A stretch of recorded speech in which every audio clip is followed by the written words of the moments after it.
прочих игроков, о которых мы с вами сказали. Достаточно молодая бригада арбитров, словенцы во главе с...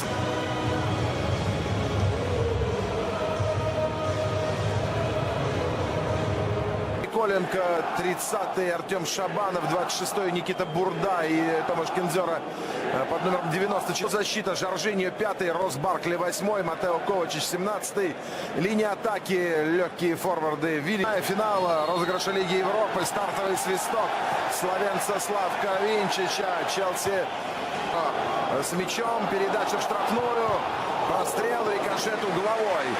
Справа Томаш Кинзера, единственный сегодняшний легионер киевского Динамо. Жиру, чемпион мира, борется за мяч. И, по-моему, садится на закорки сопернику. И этим правилом на... Ну, у Тоттенхэма не такое, но значимое именно как дерби. Зато очень важное с точки зрения турнирной. Там Георгий Цитеишвили и Евгений Смирный. Нарушение правил в центре поля. Баркли. Штрафной. Еще один перехват на газоне. Матео Ковачич. Идера, Виллиан, розыгрыш, касание, будет подача. Мощная, вот так в темп попади просто в голову партнеру. И это голевой момент, но с такой энергией, чтобы это было удобной передачей. Вот подача в штрафную. Не самая уверенная победа, но тем более, если помните, тогда Челси...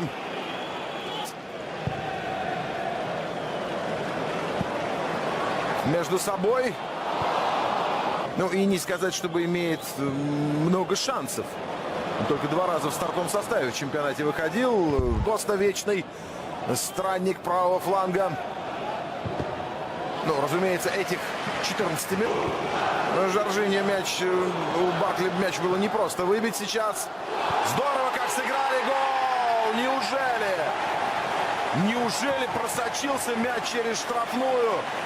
Редко увидишь подобное в современном футболе, когда легкий форвард вдруг оказывается 1 на 1, прорвавшись, словно слаломист, через череду соперников внутри штрафной. И там ему подыграл, здорово очень. Педро подыграл Оливье Жиру. Смотрим. Педро, Жиру, пяткой попытаться сыграть в свой футбол. А мяч иногда держится у Динамо очень неплохо. Ну а сейчас не держится совсем. Больше прочих. Челси в Лиге Европы. Ну и затем форварды все сделали классно. Нет, конечно. Чуть-чуть отпустил мяч. А Буяльский был уже рядом. Можно было и Карос играет опорным, одним из. Но вот Ковачич на Баркли пасует, удар! И снова мяч мог залететь между ног Денису Бойко. И снова Рос Баркли сыграл действительно здорово. И вообще перед этим 5-минутка его имени была. Превратиться буквально по щелчку, как карета в тыкву или наоборот. Будьте уверены, они еще появятся вне игры. Оливье Жиру. Положение вне игры. Зато в Лиге Европы полезен и эффективен по-настоящему. Дзапакоста не дотянулся до мяча. И это сегодня был очень хорош в голевом эпизоде, хотя забил Педро, а передачу сделал Оливье. Дзапакоста. По центру передача Кинзера. В касание нужен навес. Рикошет, опасно. Если бы мяч... Но судья решил, что борьба за мяч позволительная и не стал назначать пенальти из-за боковой линию ворот. Под штрафную удар. Бойко. Браво. Великолепен голкипер киевлян. Оставляет. Заводит партнеров Давид Луис. Шапаренко играет назад. Цыганков. Челси в первом тайме. Играть еще 8 минут. Педро. Баркли не успеет. Вильям штрафной. Удар по воротам. Рикошет спасает. На этот раз оборону киевлян. Маркос Алонсо атаковал. Давид Луис. Ох, как красиво. Опять он пасует. Идеальный по исполнению. Напомню, что в прошлом сезоне датчанин был основным, но не удалось мяч принять в центре поля. Артем Шабанов из тех, кого можно считать скорее электричка. По штрафную Матео Ковачич. Аккуратный подкат. Линию нет под рукой.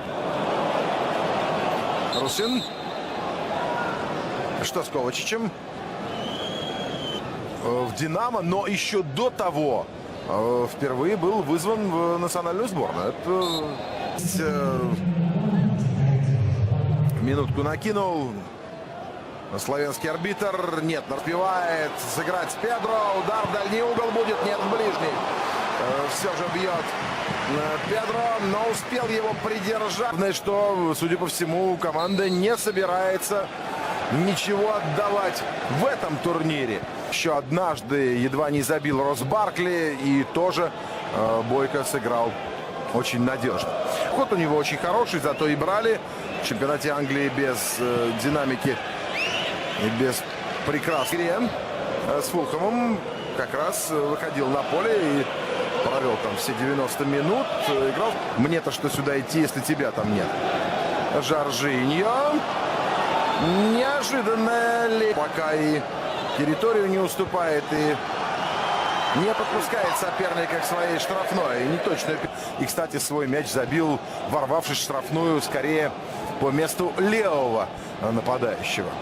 Ну, 5 или 6 в створ точно. 5-то наперечет просто можно. Лондонцы сейчас они продолжают атаки. Педро, передача от Вильяна. Еще один момент. Плохо, совсем не по-киевски сыграл Николай Шапаренко. Вильян. Маркос Алонсо.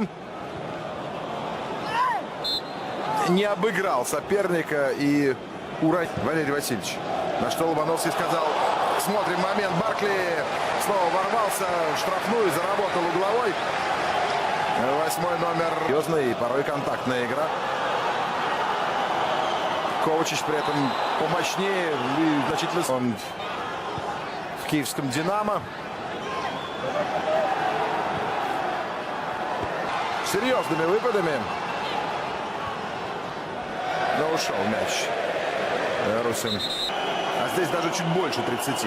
Да, подача Шапаренко. Фол в атаке. Как-то дифференцировать две желтые, первую и вторую, то на вторую это не тянуло. Ну, фол как фол на бровке. Лофтус-Чик. Позиция отличная именно для него. Вильян. Удар. Гол! Прошу прощения, сеньор. Это было красиво. Попал идеально. Ничего не скажешь. Вильян 2-0.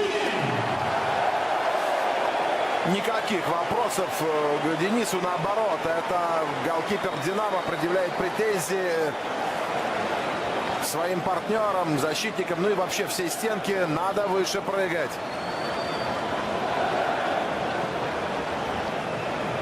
Но удар хорош. Челси вновь в атаке левым флангом. Отпустил мяч Вильян, но и Манчестер Сити. Опасный момент под штрафной. Хороший перевод. Вот так работает быстро компьютер. Подача. Штраф. Пасует по диагонали на Сидорчука. Удар по воротам капитана «Динамо». Но он намного выше. Да и в принципе с такой дистанции Кепи не забить. Подача. Не поняли, кому этот мяч нужно забирать. Сити. Хороший перевод. Удар по воротам. Ну, вряд ли так мог забить Маркос Алонсо. Ну, а в касание проходил пас. Но и так опасно. Лофтус-Чик едва не забивает третий мяч. В касание на... И ничьи проскакивают. Что 8 голов Педро — это отличный результат.